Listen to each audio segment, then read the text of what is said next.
Hello friends, आप सभी का मेरे यूटी फैक्ट चैनल पर स्वागत है। हम लोग पढ़ रहे हैं भारत की मध्यवर्ती उच्च भूमियों के बारे में। पिछले वीडियो में हम लोगों ने पढ़ा था बुंदेलखंड एवं बघेलखंड के पठार के बारे में। आज की वीडियो में हम लोग पढ़ेंगे विंध्यन श्रेणी के बारे में। तो विंध्यन श्रेणी जो है, इसका जो विस्तार पाया जाता है मालवा के पठार के दक्षिणी सिरे से लेकर पूर्व में बघेलखंड के पठार की पश्चिमी सीमा तक इसका विस्तार पाया जाता है। इसको हम लोग डायग्राम के माध्यम से समझने की कोशिश करेंगे।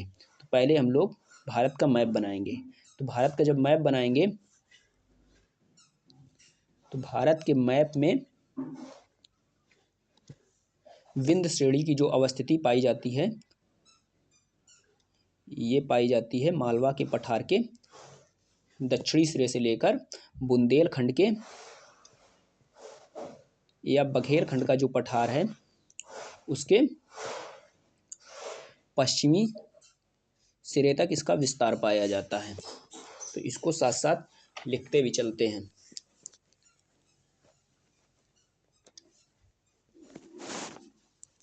मालवा के पठार के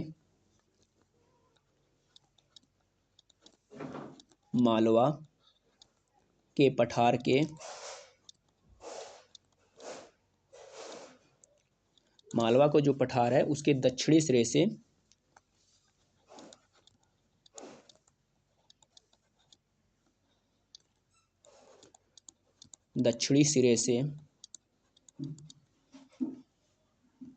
विंध्य श्रेणी का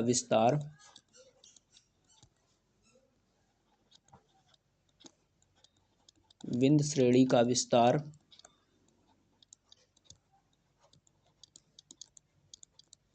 पूर्व की ओर पाया जाता है।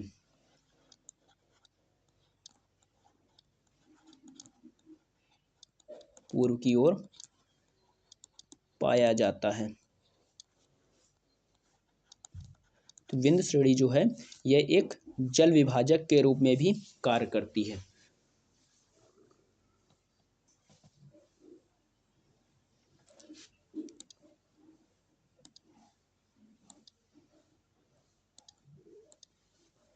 विंध्य श्रेणी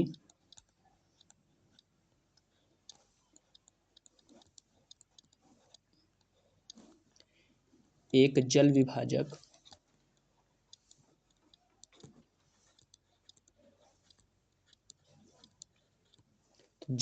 क्या होते हैं? ऐसे उच्च क्षेत्र होते हैं जो विपरीत दिशा में अपवाह को निर्धारित करते हैं। विंध्य श्रेणी एक जल विभाजक के रूप में कार्य करती है।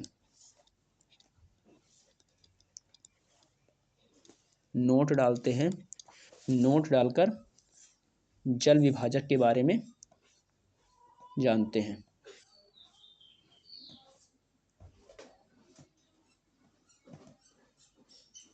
नोट डालिए एक।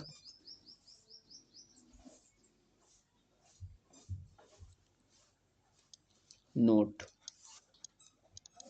में हम लोग देखेंगे जल विभाजक के बारे में। जल विभाजक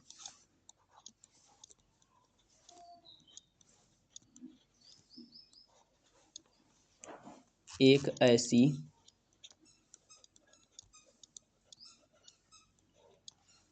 उच्च भूमि होती है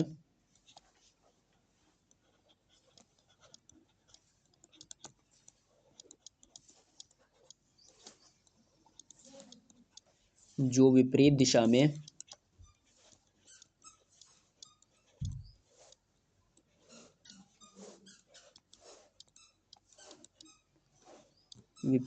में अपवाह को निर्धारित करती है।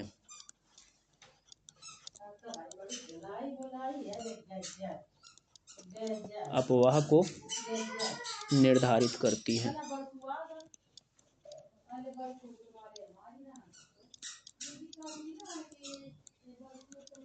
अपवाह को निर्धारित करती है।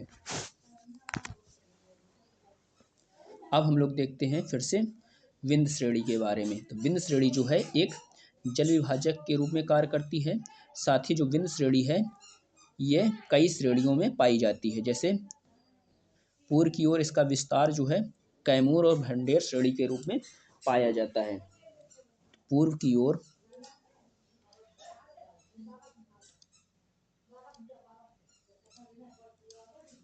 पूर्व की ओर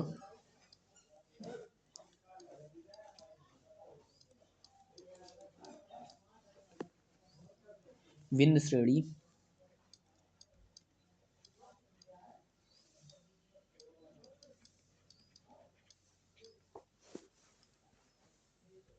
कैमूर तथा भंडेर के रूप में कैमूर तथा भंडेर के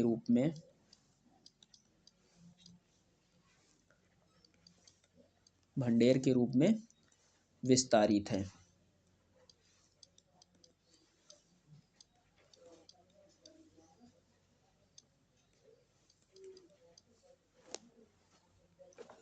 ये जो भंडेर श्रेणी है इसके पूर्व में बघेल खंड का पठार पाया जाता है। इसी के पूर्व में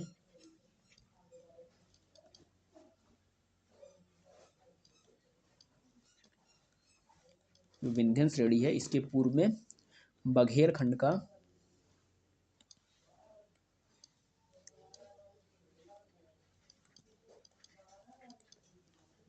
खंड का पठार पाया जाता है।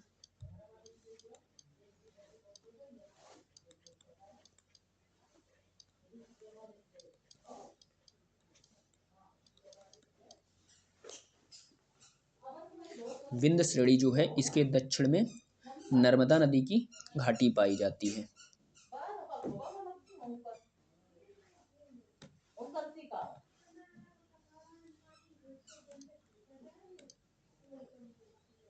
विंध्य श्रेणी जो है विंध्य श्रेणी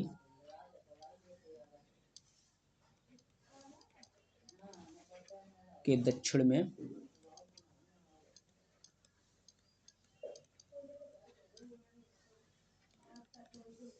नर्मदा नदी की घाटी पाई जाती है। तो नर्मदा जो नदी है ये अमरकंटक की पहाड़ियों से निकलकर पश्चिम की ओर प्रवाहित होते हुए अरब सागर में जाकर मिलती है।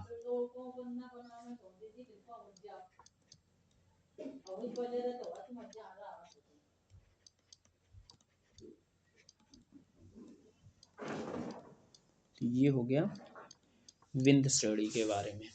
अब हम लोग देखते हैं छोटा नागपुर के पठार के बारे में।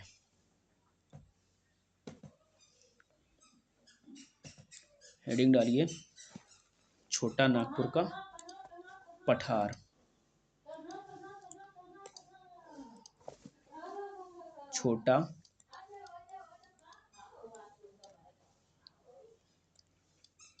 नागपुर का पठार। तो जो छोटा नागपुर का पठार है इसको पहले हम लोग डायग्राम के माध्यम से समझते हैं। सबसे पहले हम लोग भारत का मैप बनाएंगे।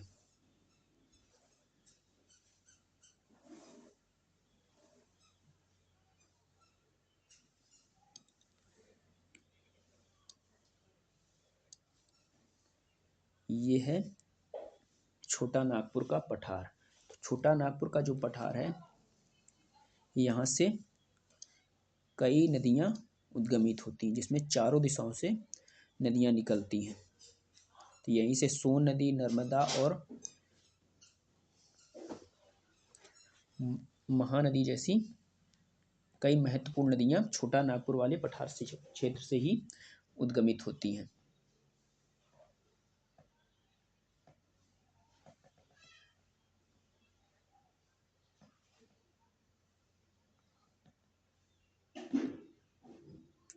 छोटा नागपुर का पठार।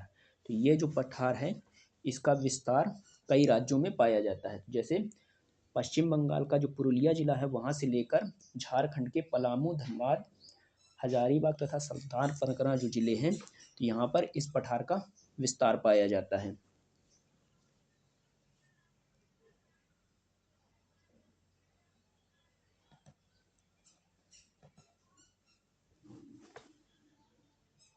इसके बारे में हम लोग लिखते भी चलते हैं साथ साथ। यह पठार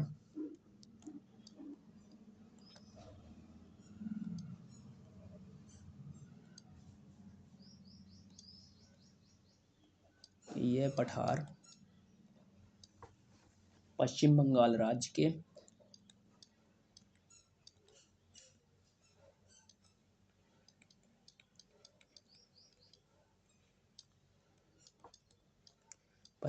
राज्य के पुरुलिया जिले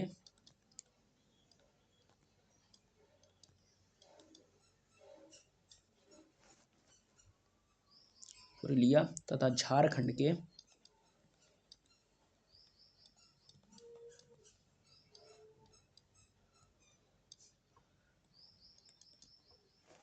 पलामू, धनबाद, हजारीबाग,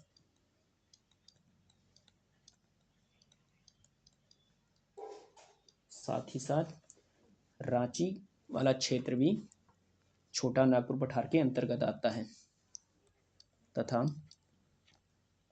रांची जिले तक इसका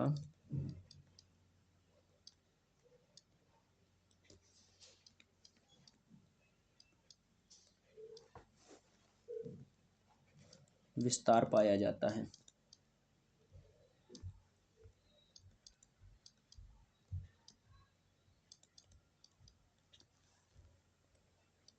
तो इसका जो विस्तार है पश्चिम बंगाल और झारखंड में मुख्य रूप से पाया जाता है। यह जो पठार है यहाँ से कई नदियाँ उद्गमित होती हैं, तो जैसे सोन नदी, दामोदर नदी, स्वर्ण रेखा नदी और महानदी तथा पश्चिम की ओर एक नदी प्रवाहित होती है जो अरब सागर में जाकर अपना मुहाना बनाती है, तो वो नदी है नर्मदा। तो यहीं से निकलती है छोटा नागपुर पठार से। अब हम लोग देखते हैं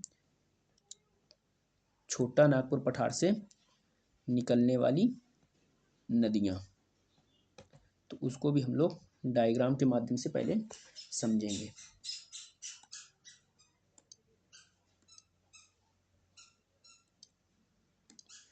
ये हो गया छोटा नागपुर का पठार। तो यहाँ से कई नदियाँ अरी रूप में निकलती हैं। तो अरी अपवाह क्या होते हैं?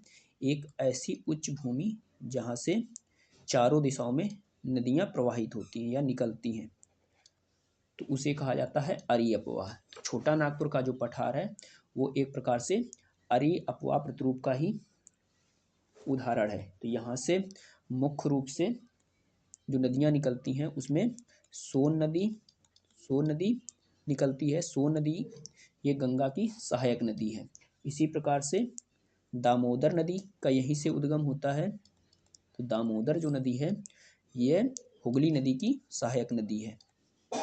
कोलकाता से पहले ये हुगली नदी में जाकर मिलती है। इसी प्रकार से ब्राह्मणी और वैतरणी जैसी नदियों का भी उद्गम इसी पठार से होता है। ब्राह्मणी और इस पठार की दक्षिण पूर्व से निकलने वाली सबसे महत्वपूर्ण नदी है महानदी। महानदी ये कटक के निकट बंगाल की खाड़ी में जाकर मिलती है। और पश्चिम की ओर प्रवाहित होने वाली एक नदी नर्मदा। नर्मदा जो नदी है ये अमरकंटक की पहाड़ियों से उद्गमित होने के बाद मध्य प्रदेश, महाराष्ट्र और गुजरात वाले क्षेत्रों में प्रवाहित होने के बाद अरब सागर में जाकर भड़ौच के निकट अपना मुहाना बनाती है। ये जो पठार है छोटा नागपुर का पठार, तो इसकी उत्तरी सीमा का निर्धारण जो है राजमहल की पहाड़ियों द्वारा होता है। तो इसमें लिखते चलते हैं साथ साथ।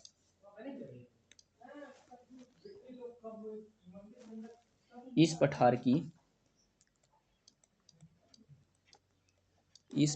की उत्तरी सीमा का निर्धारण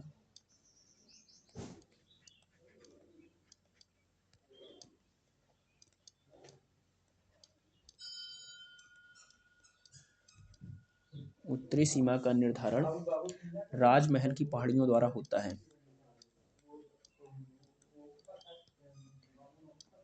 राजमहल की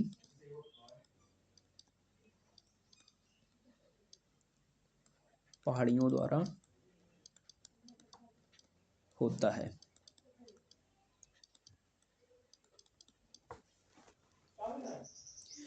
छोटा नागपुर का जो पठार है कई भागों में बटा हुआ प्रतीत होता है। यहाँ पर जो कई नदियाँ प्रवाहित होती हैं उनके द्वारा इस पठार को बहुत ही अपर्दित किया गया है, तो जिसके कारण ये जो पठार है कई पठारों में विभक्त हुआ प्रतीत होता है। तो जैसे यहाँ पर हजारीबाग का पठार और कोडरमा का पठार महत्वपूर्ण पठार हैं। यह पठार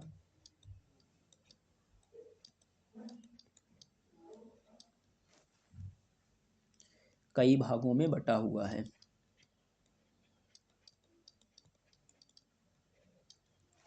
कई भागों में बटा हुआ है।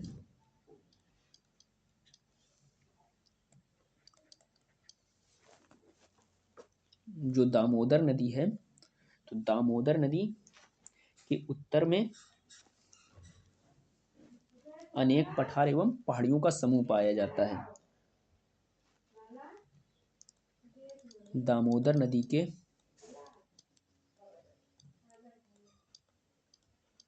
उत्तर में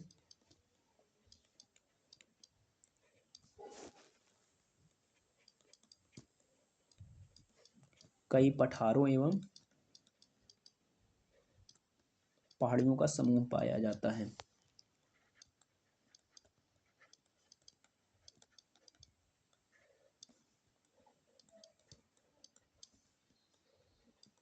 का समूह पाया जाता है।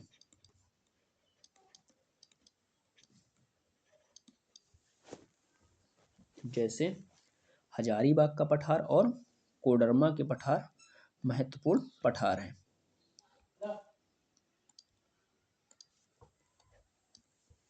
हजारीबाग का पठार, हजारीबाग का पठार और कोडरमा का पठार,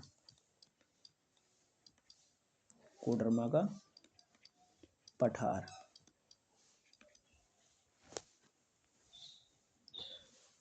दामोदर नदी के ये उत्तर के बारे में हो गया, तथा दक्षिण में रांची का पठार पाया जाता है।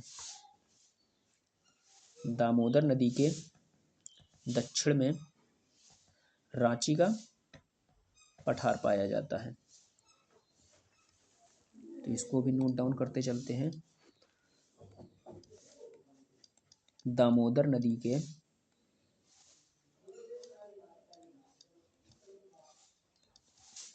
दक्षिण में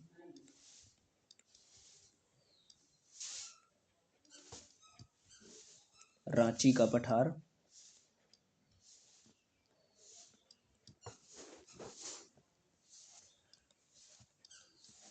रांची का पठार पाया जाता है।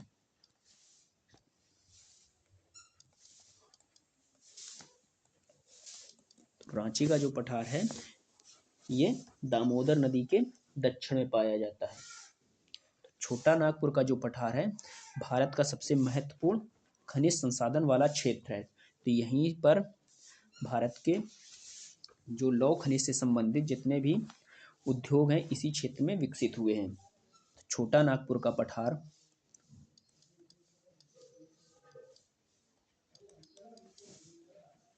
छोटा नागपुर का पठारी क्षेत्र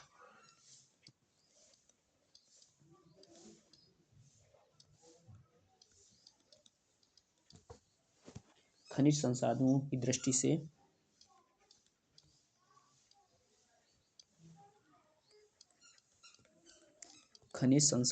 दृष्टि से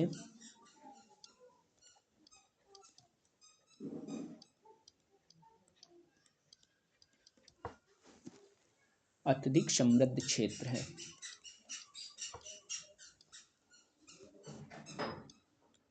अत्यधिक समृद्ध क्षेत्र है। तो यहाँ जो इसके निकटवर्ती क्षेत्रों में यहाँ पर गोंडवाना शैल समूह पाया जाता है। तो गोंडवाना शैल समूह जो है भारत का प्रमुख कोयला क्षेत्र है, जहाँ से इसको कोयले की प्राप्ति होती है तथा यहाँ से जो छोटा नागपुर का पठार है यहाँ से लौह अयस्क प्राप्त होता है, तो जिससे इस क्षेत्र में स्टील उद्योग का विकास हुआ है। तो निकटवर्ती क्षेत्रों से निकटवर्ती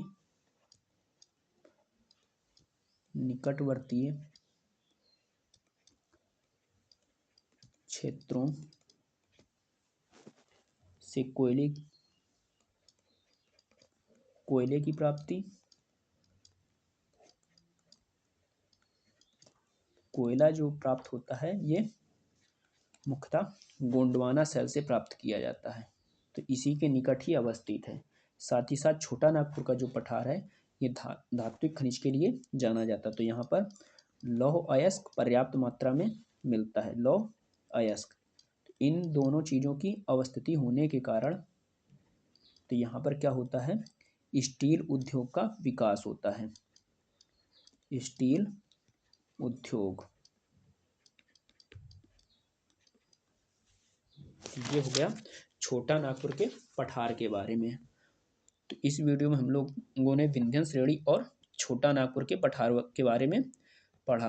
नेक्स्ट वीडियो में हम लोग पढ़ेंगे मेघालय के पठार के बारे में, फिर इसके बाद हम लोग दक्कन के पठार में पहुंच जाएंगे। तो वीडियो अच्छा लगा हो तो वीडियो को लाइक करें, कमेंट करें तथा शेयर करें। बेल आइकन को जरूर प्रेस कर लीजिए जिससे कि नोटिफिकेशन सबसे पहले आप तक पहुंच सके।